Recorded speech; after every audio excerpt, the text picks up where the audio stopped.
حاضرین کرام، قرآن مجید نے ارشاد فرمایا اللہ تعالیٰ سے اگر کوئی ڈرتے ہیں تو وہ علماء ہیں۔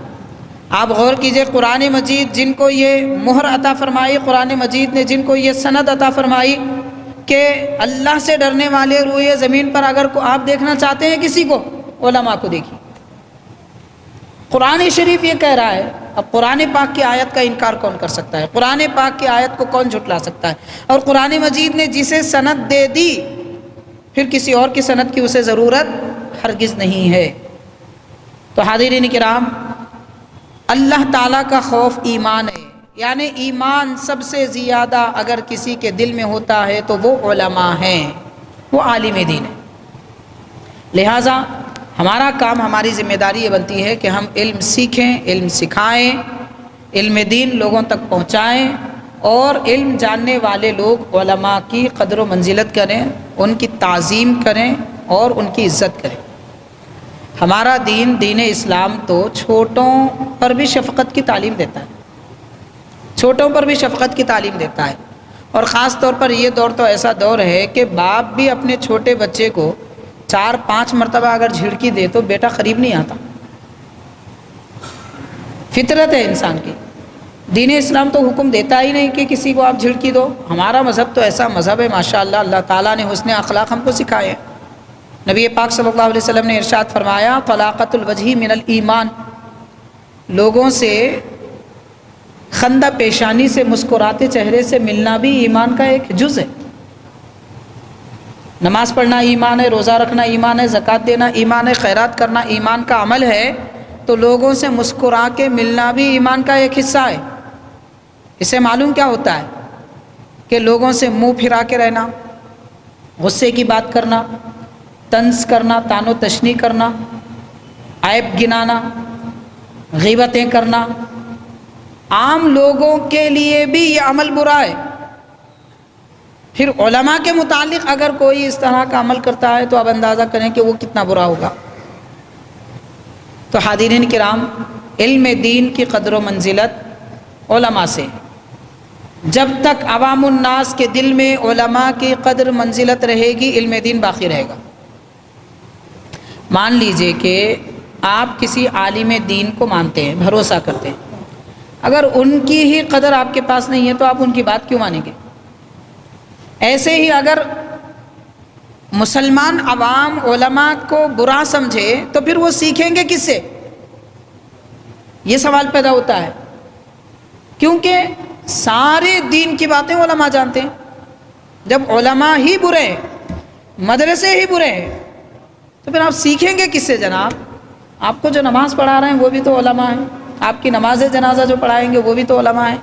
دوسرے کوئی بھی پڑھا سکتے ہیں، کوئی بھی۔ آج کل تو ماشاءاللہ عام قسم کا آدمی بھی مصلی پہ کھڑے رہتا، کچھ بھی پڑھا دیتا، ہو جائے گی اس کے پڑھانے سے نماز۔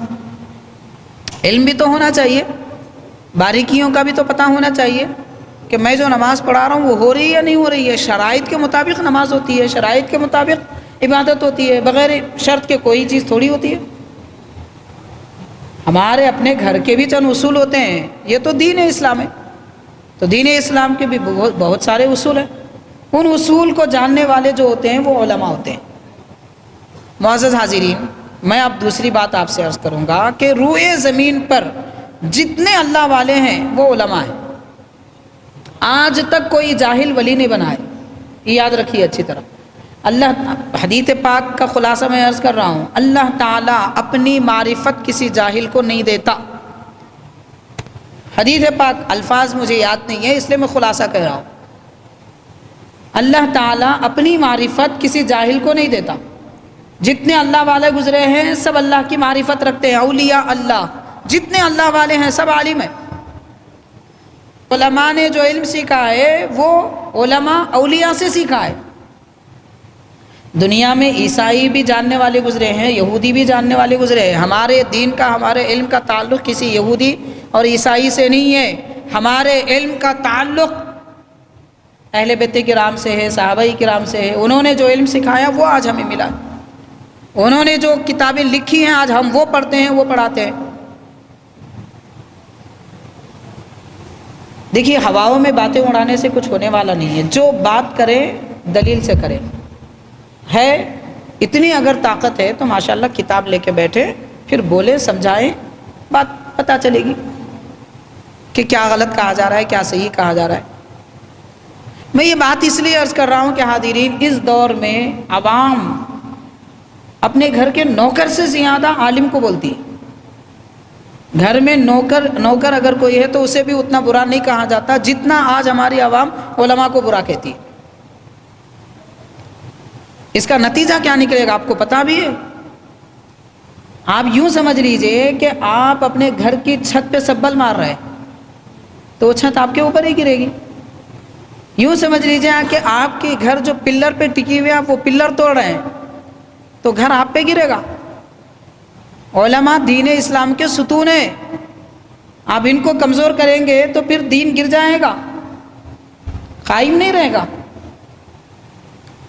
تو حاضرین کرام، بہرحال دین اسلام کا محافظ اللہ تبارک و تعالیٰ ہے، اور دین کا معنی، دوسرا معنی علم ہے۔ علم نہیں ہے تو اسلام نہیں ہے، اسلام نہیں ہے تو علم نہیں ہے، جو بھی ہے بس یہی ہے۔ اب میں آپ کی خدمت میں یہ بات عرض کرنا چاہتا ہوں کہ حاضرین، علم دین سیکھیے۔ اکثر یہ بات میں عرض کرتا ہوں، آپ یا تو علماء کی بات مانیے، آپ کو علماء پہ بھروسہ نہیں ہے تو خود سیکھیے، عالم بنیے۔ ہیں ہمارے پاس دو راستے کھلے ہیں۔ یہ کوئی ایسا مذہب نہیں ہے کہ جیسے بعض دوسرے مذہبوں میں ہوتا ہے کتاب وہ فلاں لوگ پڑھنا، دوسرے عوام نہیں پڑھنا۔ اسلام کی کتاب قرآن مجید، احادیث شریفہ سب پڑھ سکتے ہیں، کسی کی جاگیر نہیں ہے، یہ سب پڑھ سکتے ہیں، سب عالم بن سکتے ہیں۔ ایسا نہیں ہے کہ عالم کا بیٹا عالم، دین یہ نہیں سکھاتا۔ جاہل کا بیٹا بھی عالم بن سکتا ہے، شرابی کا بیٹا بھی عالم بن سکتا ہے۔ اسلام سب کے لیے ہے، اسلام کسی کی جاگیر نہیں ہے، سب کے لیے ہے۔ اور پھر جو علم سیکھ لیتا ہے، بھروسہ نہیں ہے علماء پہ تو خود علم سیکھیے۔ جیسے اگر آپ کو کسی ڈاکٹر پہ بھروسہ نہیں ہے کہ انجیکشن صحیح دے گا یا نہیں دے گا تو کیا کریں گے؟ خود انجیکشن دینا سیکھیں گے۔ آپ کو اگر یقین نہیں ہے کہ ٹیلر کپڑے صحیح سیے گا یا نہیں سیے گا تو کیا کریں گے؟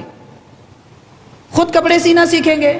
علماء پہ بھروسہ نہیں ہے تو آپ خود عالم بن جائیے، مسئلہ ہی ختم ہے۔ حدیث شریف سمجھنے کے لیے بھی مخ ہونا پڑتا، عقل، اور یہ عقل علماء کی صحبت سے ملتی ہے۔ کوئی بھی اردو کتاب، انگریزی کتاب لے کے پڑھ لی اور میں سمجھے میں بہت بڑا عالم ہو گیا۔ صرف کتابیں پڑھنے سے کوئی عالم نہیں بنتا جب تک کہ عالموں کی صحبت میں نہیں بیٹھے گا۔ فرق کرنا مشکل ہے۔ دیکھیے مثال کے طور پر، اگر کوئی سنار ہے، اس کو یہ معلوم ہے کہ انگوٹھی بنانے کے لیے یہ اوزار کی ضرورت پڑتی ہے، تو کیا وہ اوزار لے کے بنانا شروع کرے گا؟ استاذ کی ضرورت پڑتی ہے ہر میدان میں، علم کے میدان میں بھی استاذ کی ضرورت پڑتی ہے۔ بغیر استاذ کے کوئی عالم بن ہی نہیں سکتا، گمراہ ہو سکتا ہے۔ بغیر استاذ کے پڑھائی کرنے والا گمراہ ہی ہو سکتا ہے اور کچھ نہیں ہو سکتا، یاد رکھیے اچھی طرح۔ خیر، تو حاضرین، کسی بھی میدان میں، دنیا کے ہر میدان میں یہی بات ہے، کوئی سیلف میڈ دنیا میں کوئی بھی نہیں ہے، صرف نبی پاک صلی اللہ علیہ وسلم کی ذات پاک ہے کہ اللہ نے آپ کو بنایا۔ بس جو کمالات اللہ کے حبیب میں ہیں وہ صرف رب نے دیے، حضور کو کسی نے نہیں سکھایا، کوئی سکھا بھی نہیں سکتا، کیونکہ دنیا میں جس کا علم ہے حضور سے کم ہے، ممکن ہی نہیں۔ فرشتے جبریل بھی، حضرت جبریل بھی حضور کے شاگرد ہیں۔ تو حاضرین، دنیا کے ہر میدان میں سیکھنے کے لیے استاذ کی ضرورت پڑتی ہے، پھر دین کے میدان میں کیسے ضرورت نہیں پڑے گی؟ لوگ یہ سمجھ رہے ہیں لمبا جبہ پہن لیے اور بڑا امامہ پہن لیے تو عالم بن گئے یا پھر رہنما بن گئے۔ اتنا آسان نہیں ہے صاحب، بڑی مشقتوں سے، بڑی محنتوں سے نعمتیں ملتی ہے۔ خیر، تو میں عرض کر رہا تھا، حضرت ابو ذر غفاری رضی اللہ تعالیٰ عنہ، دیکھیے نبی پاک صلی اللہ علیہ وسلم کی حقانیت کیا ہے، آپ کے دل میں یہ بات پیدا ہو چکی تھی، تو سرکار سے دین سیکھنے کے لیے آئے ہیں، 30 دن بھوکے پیاسے ہیں۔ علماء علم کے درجے پر ایسے نہیں پہنچ جاتے، مشقتوں کے راستے سے انہیں گزرنا پڑتا ہے۔ ان لوگوں کو کیا معلوم جو 5 انچ کے گدے پہ آرام سے سو جاتے ہیں، ہر دن بریانی کے نوالے توڑتے ہیں، ان کو کیا پتا کہ علم کیسے سیکھا جاتا ہے؟ اگر آپ کو معلوم کرنا ہے علم کیسے سیکھتے ہیں تو پوچھئے علماء سے، اور مدرسے میں پڑھنے والے طلباء سے پوچھئے علماء نے کیسی زندگیاں گزاری ہے۔ علماء مدرسوں میں وہ دال کھاتے ہیں جس میں ان کو ان کی صورت نظر آتی ہے، یعنی دال نہیں ہوتی، پانی ہوتا تھا۔ اتنی مشقتیں گزار کر ناشتہ ملتا تو رات کا ملتا، دوپہر کا نہیں ملتا۔ پڑھائی کے درمیان میں اگر سبق نہ سنائیں تو کھانا بند ہو جاتا ہے، ایک دن ناغہ کرے تو ایک دن کا کھانا بند۔ اتنی مشقتوں کے ساتھ میں اس منزل پہ آتے ہیں۔ بریانی کی دعوتیں اڑا کر علماء یہ منزل پہ نہیں پہنچتے۔ پھر ساتھ میں جب مدرسے سے باہر نکلیں گے قوم کی خدمت کے لیے تو یہ قوم کانٹے چبانے کے سوا کوئی اور کام نہیں کرتی۔ علماء کے راستے میں ہمیشہ دیکھیں گے آپ کانٹے بچھے ہوئے رہتے ہیں، کبھی یہ آدمی بولتا کبھی وہ آدمی بولتا۔ ہر آدمی یہ چاہتا ہے کہ عالم میں جیسا سوچ رہا ہوں ویسا ہو جانا۔ کوئی آدمی یہ نہیں چاہتا کہ عالم جو کہہ رہے ہیں میں ویسا ہو جاؤں۔ امام صاحب میں جیسا چاہ رہا ہوں ویسی نماز پڑھانا، رکوع سجدے میں تسبیح 3 بار میں چاہ رہا ہوں 3 بار ہی پڑھنا۔ اب یہ بیچارہ امام کوئی مصلی 3 بار چاہتا، کوئی 5 بار چاہتا، کوئی 7 بار چاہتا، کرے تو کیا کرے؟ نماز جلدی پڑھائے تو مشکل، نماز دیر سے پڑھائے تو مشکل۔ آپ امام کے تابع ہیں تو آپ تابع بنے رہیے، امام کے امام بننے کی کوشش مت کریے۔ اگر امام کے امام بننا چاہتے ہیں تو آئیے مصلی خالی ہے، ٹھہر جائیے، دیکھیں گے 1 رکعت پڑھا کے بتائیے۔ جھکنے اٹھنے کا نام نماز نہیں ہے جناب، نماز معرفت الہی کا نام ہے، رب کو پہچاننے کا نام ہے۔ جب نماز میں کوئی کھڑا ہوتا ہے تو دل میں خدا کی محبت کے سمندر موجیں مارتے ہیں۔ یہ کیفیت پیدا ہو نماز میں، یہ علماء میں رہتی ہے۔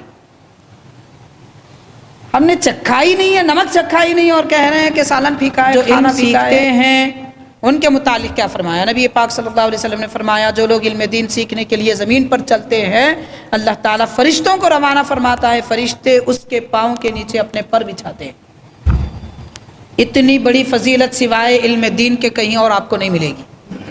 آپ ڈاکٹر بنیے، کہیں حدیث پاک میں یہ فضیلت نہیں ہے۔ انجینئر بنیے، آپ پائلٹ بنیے، جو بنتے بنیے، مگر حدیث پاک میں دین میں آپ کو کہیں یہ خوشخبری نہیں ملے گی کہ اللہ کے فرشتے زمین پر آ کر اس کے پاؤں کے نیچے پر بچھاتے ہیں۔ یہ صرف علم دین سیکھنے والوں کے لیے بشارت ہے، اتنی بڑی خوشخبری ہے۔ اور یاد رکھیے کہ علم سیکھنے کے لیے کوئی وقت مقرر نہیں ہے۔ علم دین کی اہمیت وغیرہ کے متعلق کوشش کریے جناب، علم سیکھیے۔ زندگی کے 8 سال بھی آپ لگائیں گے ماشاءاللہ، دن بھر میں آپ 1 گھنٹہ بھی وقت نکالیں گے تو 2 سال کے اندر آپ فرق محسوس کریں گے کہ ماشاءاللہ میرے دل میں تو ایمان چمک رہا ہے، ایمان کی روشنی ہے۔ علم کی لذت کیا ہوتی ہے سیکھیے تو پتہ چلے گا علم میں کتنا مزہ آتا ہے۔ زیادہ کھانے سے پیٹ بھر جائے گا، آخر آدمی یہ کہے گا کہ کتنی لذیذ بریانی بھی کیوں نہ ہو بس ہے بھائی، لیکن علم جتنا پڑھیں گے جتنا سیکھیں گے دل کبھی نہیں بھرے گا، اور چاہیے اور چاہیے اور چاہیے۔ یہ ایسا خزانہ ہے کہ جس جگہ جس دل میں ڈالا جاتا ہے وہ دل کبھی بھرتا نہیں ہے۔ اس کا لطف الگ ہے، اس کی لذت ہی الگ ہے، اور یہ دنیا ہی الگ ہے۔ اس دنیا میں کبھی آ کر دیکھیے، عوام الناس کو آنا چاہیے۔ حاضرین کرام، نبی پاک صلی اللہ علیہ وسلم نے علماء کے متعلق بہت ساری فضیلتیں بیان فرمائی، علم سیکھنے والے اور علم سکھانے والوں کے بارے میں۔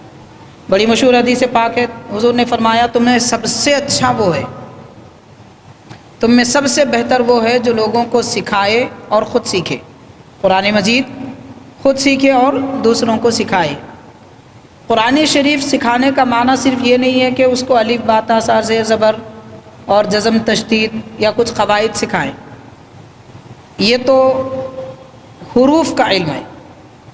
معانی کا علم ہوتا ہے وہ علماء کرتے ہیں، یعنی قرآن مجید کے معانی کیا ہیں وہ بیان کرنا، کس آیت سے کیا حکم ملتا ہے اس کی وضاحت کرنا، اور کون سی آیت کب نازل ہوئی اس پر عمل کیا جائے یا نہیں کیا جائے، عمل کر سکتے ہیں تو کس مقدار تک کون آدمی کر سکتا ہے، یہ ساری باریکیاں اور دقائق جن کو پتہ ہوتی ہیں وہ علماء ہیں۔ تو علماء کرام قرآن کے معانی جانتے ہیں۔ اب حاضرین کرام آپ یہ بھی بات سمجھ لیجئے کہ قرآن شریف کے معانی خواہ وہ ظاہری ہوں یا باطنی، ظاہری معانی ہوں یا باطنی معانی، یہ سارے معانی علماء جانتے ہیں۔ علماء کا مطلب آپ یہ مت سمجھ لیجئے ان کو صرف ظاہر معلوم رہتا ہے۔ الحمدللہ علماء ظاہر بھی جانتے ہیں، باطن بھی جانتے ہیں، اس لیے کہ ہمارے پاس ہمارے اکابر اور بزرگوں نے جو تفسیریں لکھی، احادیث کی شرح لکھی، انہوں نے صرف ظاہر نہیں لکھا، انہوں نے باطن بھی لکھا ہے۔ جہاں قرآن جامع نظامیہ کو لے لیجیے آپ مثال کے طور پر، جامع نظامیہ میں ہمارے اساتذہ کرام جہاں قرآن شریف کے ظاہری معانی بتاتے ہیں، ساتھ ہی ساتھ باطنی معانی بھی بتاتے ہیں۔ اس کا باطنی معنی یہ ہے، ظاہری معنی یہ ہے، اس کا مفہوم یہ ہے، یعنی دینی مدارس میں انسان کی آنکھ بھی کھولی جاتی ہے، دل بھی کھولا جاتا ہے۔ یہ ہمارے اکابر علماء کرام کام کرتے ہیں۔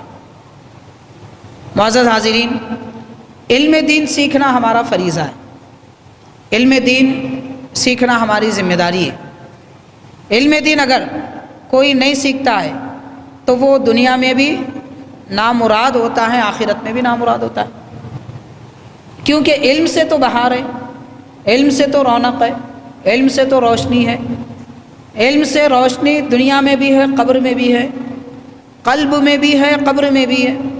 علم سے روشنی میدان محشر میں بھی ہے، اور علم کی روشنی آدمی کو ہر قدم پہ کام آتی ہے۔ حاضرین کرام، کتنی محنتوں سے ہمارے اکابر نے علم سیکھ کر لوگوں کو سکھایا ہے۔ اب میں ہمارے دکن کے بزرگ حضرات کے، جامع نظامیہ کے علماء کے متعلق 4 باتیں عرض کروں گا، اپنی بات ختم کروں گا۔ حضرت شیخ الاسلام بانی جامع نظامیہ امام انوار اللہ فاروقی رحمۃ اللہ علیہ کے بہت سارے شاگرد ہیں۔ ان شاگردوں میں ایک حضرت علامہ سید ابراہیم ادیب رضوی رحمۃ اللہ علیہ، آپ کا مزار انور انبر پیٹ قادری باغ میں، بڑے پایے کے بزرگ ہیں، اتنی باکمال شخصیت کہ جامعہ عثمانیہ میں آپ استاذ کے پوسٹ پر انٹرویو دینے کے لیے جب گئے تھے تو انٹرویو لینے والے نے کہا کہ آپ تو اتنے بڑے عالم ہیں کہ آپ بیٹھ کر میرا انٹرویو لے سکتے ہیں۔ انٹرویو لینے والا جن کی تعریف کر رہا ہے، ایسی کمال کی شخصیت۔ اور حضرت بانی جامعہ شیخ الاسلام امام انوار اللہ فاروقی رحمۃ اللہ علیہ عرب کے علماء کو خط لکھنا ہوتا تو آپ سے لکھاتے تھے عربی میں، ایسی شخصیت۔ ان کے متعلق آتا ہے کہ آپ ابتدا میں ابراہیم پٹنم میں رہتے تھے، تو ابراہیم پٹنم سے مولا علی جاتے تھے پیدل علم سیکھنے کے لیے۔ اتنی مشقتیں آپ نے برداشت کی ہیں دین کا علم سیکھنے کے لیے۔ حاضرین کرام، اسی طرح ایک بڑے پائے کے بزرگ ہیں حضرت علامہ سید محمود ابو الوفا افغانی رحمۃ اللہ علیہ، مصری گنج حضرت عبداللہ شاہ صاحب قبلہ رحمۃ اللہ علیہ کے آستانے میں آپ کا مزار ہے۔ شیخ الاسلام بانی جامع نظامیہ رحمۃ اللہ علیہ کے شاگرد ہیں۔ آپ افغانستان کے ہیں، دراصل آپ کی ولادت افغانستان کی ہے۔ 20 سال کی جب عمر تھی تو افغانستان سے ہندوستان آئے۔ کیوں آئے؟ علم دین سیکھنے کے لیے، علم دین سیکھنے کے لیے آئے۔ اور کلکتہ میں ایک وہاں مدرسہ تھا، مدرسہ عالیہ، وہاں پر آپ نے چند دنوں علم حاصل کیا۔ وہاں آپ کو پتہ چلا کہ دکن میں حیدرآباد میں ایک بڑے عالم دین ہیں کہ ہندوستان کے بڑے بڑے علماء ان کی شاگردی پہ فخر کرتے ہیں، وہ حضرت بانی جامعہ نظامیہ شیخ الاسلام امام انوار اللہ فاروقی رحمۃ اللہ علیہ۔ اور حاضرین، حضرت شیخ الاسلام بانی جامعہ وہ شخصیت ہے کہ اس زمانے میں علماء کا علم میں کوئی اختلاف ہوتا، علماء علم میں اختلاف رکھتے ہیں، جیسے نسخے دینے میں ڈاکٹروں کا بھی اختلاف ہوتا ہے، انجینئرز کا بھی اختلاف ہوتا ہے، کوئی بھی چیز بیان کرنے میں، ایسے علماء میں بھی اختلاف ہوتا ہے۔ علماء اگر ایک عالم ایک بات کہیں، دوسری بات کہیں تو اس کو وہ نہیں سمجھنا چاہیے۔ ہاں، کچھ عقیدے اور اعمال ایسے ہیں وہ متفق ہیں، اس کے خلاف کوئی نہیں جا سکتا، باقی دوسرے اعمال کی میں بات کر رہا ہوں۔ بہرحال، تو اس وقت اس زمانے میں اگر علماء میں کسی مسئلے میں اختلاف ہوتا تو علماء کہتے چلو ہم شیخ الاسلام بانی جامعہ کو اپنا جج بناتے ہیں، وہ جو فیصلہ کریں گے مان لیں گے۔ ہندوستان کے سارے علماء یہ بات کو تسلیم کرتے تھے۔ ایسی شخصیت کا جب پتہ چلا تو آپ حضرت ابو الوفا افغانی رحمۃ اللہ علیہ، وہاں سے آپ کے پاس پیسے نہیں تھے، کرنول تک آنے کے ٹکٹ کے پیسے تھے، تو کرنول تک کا ٹکٹ لیا ٹرین کے ذریعے۔ جب یہاں پہنچے تو یہاں سے حیدرآباد آنے، کرنول سے حیدرآباد آنے کے ٹکٹ کے پیسے بھی آپ کے پاس نہیں تھے، تو کون سی پٹری جاتی ہے، کون سا راستہ جاتا ہے؟ پٹری کے کنارے سے پیدل چلتے ہوئے 3 دن بعد حیدرآباد پہنچے، اور ان 3 دنوں کے عرصے میں نہ کچھ کھائے نہ کچھ پیے، کیونکہ وہ غیرت مند لوگ تھے، کسی سے مانگتے نہیں تھے، اپنا دکھڑا کسی کو سناتے نہیں تھے۔ ایسی مشقتیں ہمارے بزرگوں نے علم دین حاصل کرنے کے لیے کی ہیں۔ افسوس کی بات ہے کہ علماء بڑی محنتوں کے بعد علم حاصل کرتے ہیں اور ہماری قوم کا حال یہ ہے کہ ان کے لیے بس تانے اور کانٹے، شکوے، شکایتوں کے سوا زبان پہ کچھ اور نہیں رہتا۔ یہ بھی کوئی انصاف ہے جناب؟ جو ہمارے دین کی حفاظت کر رہے ہیں، جو ہمیں علم سکھا رہے ہیں، جو ہمیں مسلمان بنا رہے ہیں، انہی سے شکایتیں؟ یہ کس طرح کے مسلمان ہیں ہم؟ اب رہی بات یہ کہ نہیں، غلطی کس سے نہیں ہوتی غلطی؟ آپ کیا چاہتے ہیں کہ فرشتہ آسمان سے اتر کے آپ کی امامت کرے؟ آپ کیا چاہتے ہیں کہ فرشتہ آسمان سے اترے اور مدرسہ کھولے اور مدرسے میں طلباء کو پڑھائے؟ آپ کو پڑھانے والا انسان ہی ہے۔ ہاں، عوام میں اگر 10 خرابیاں ہیں تو عالم میں 1 ہوگی، کیا بری بات ہے اس میں؟ فرشتہ تو نہیں آئے گا زمین پر، انسان ہی ہے۔ آپ کو اگر کوئی غلطی نظر بھی آتی ہے، جیسے ہم اپنے باپ کی غلطی کو نظر انداز کر دیتے ہیں، جیسے ہم اپنے بھائیوں کی غلطیوں کو نظر انداز کر دیتے ہیں، کیا علماء کی غلطیوں کو نظر انداز نہیں کریں گے ہم؟ غلطی ہو تو کہہ رہا ہوں میں، ورنہ جو حق پرست علماء ہیں وہ غلط نہیں ہوتے۔ میں عام لوگوں کی بات کر رہا ہوں، علماء میں بھی جو نئے نئے حضرات ہیں، جن کو ابھی تجربہ نہیں ہوا ہے، سیکھنا بھی پڑتا ہے، زندگی کے ہر موڑ کچھ نہ کچھ سیکھنا پڑتا ہے، اس قسم کے اگر لوگوں سے کوئی غلطی ہوتی ہے تو اسے نظر انداز کرتے ہیں۔ باقی بڑی شخصیتیں ماشاءاللہ اللہ تعالیٰ ان کی حفاظت کرتا ہے، وہ غلطیاں نہیں کرتے، کیونکہ اللہ تبارک و تعالیٰ اس کے دین کی حفاظت کرنے والے، اس کے علم کی خدمت کرنے والوں کو کبھی رسوا نہیں فرماتا۔ بہرحال حاضرین کرام، علم دین ہر ایک مسلمان کو سیکھنا ہر ایک مسلمان پر لازم ہے، اس کے بغیر ہمارے لیے کوئی چارہ نہیں ہے۔